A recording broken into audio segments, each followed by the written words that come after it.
Hi, here's the metallic grey 2016 Nissan Leaf Tekna with a 30 kWh main battery.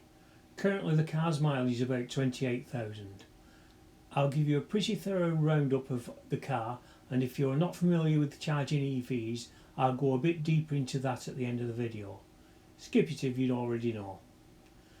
I'll start in the boot and work our way around the car. On the left is the Type 2 to Type 1 charge cable. On the right is what's known as a granny cable. More about those and charging options later. The interior is black leather, the front and rear seats are all heated. The rear side windows have a dark tint and all door windows are electric. Generally it has most of the things you'd expect of a high-end spec car of this size. There's a Bose sound system with inbuilt sat-nav which can be used to guide you to public charging stations if required. There's a time charging feature and a timed interior heating system that can be scheduled to come on before you get in the car in the morning. If the car is plugged in, it will use the power flowing into the car from the charger instead of the battery to avoid loss of range. Moving to the outside, the body and wheels are in great condition with only minor blemishes. Those being a slight stone chip on the front bumper, some chipping on the driver's door edge and a small blemish on one of the wheel spokes. Here's the dash display. On the extreme right is the battery condition monitor. There's 12 segments which indicate the present battery state compared to when new. Segment 12 showing means that the battery state of health is 100 to 92%. Segment 11 showing is 91 to 83% and so on.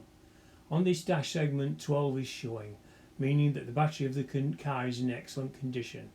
Next to that we have what is known as the GOM or gasometer.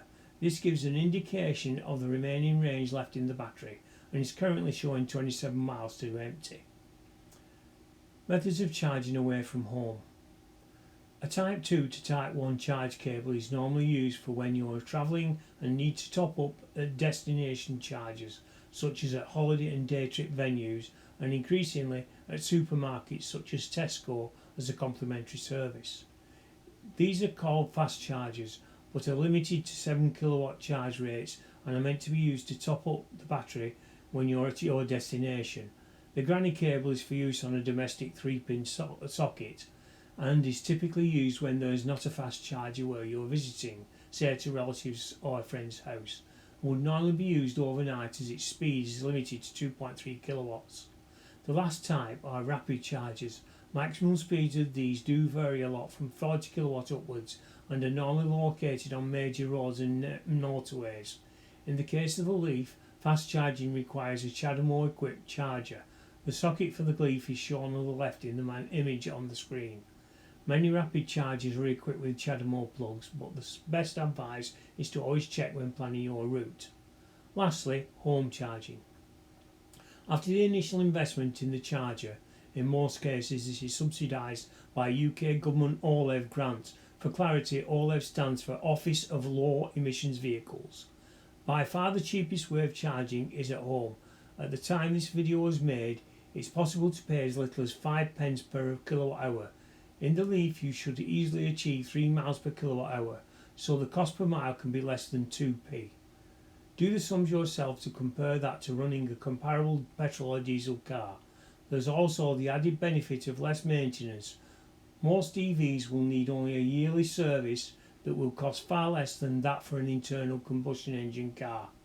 Of course you'll need to check that your property has the correct facilities such as a suitable parking spot and your electrical system is able to have a charger added to it, etc. Thanks for listening. If you buy this car you'll enjoy many years of clean, economical and sustainable driving.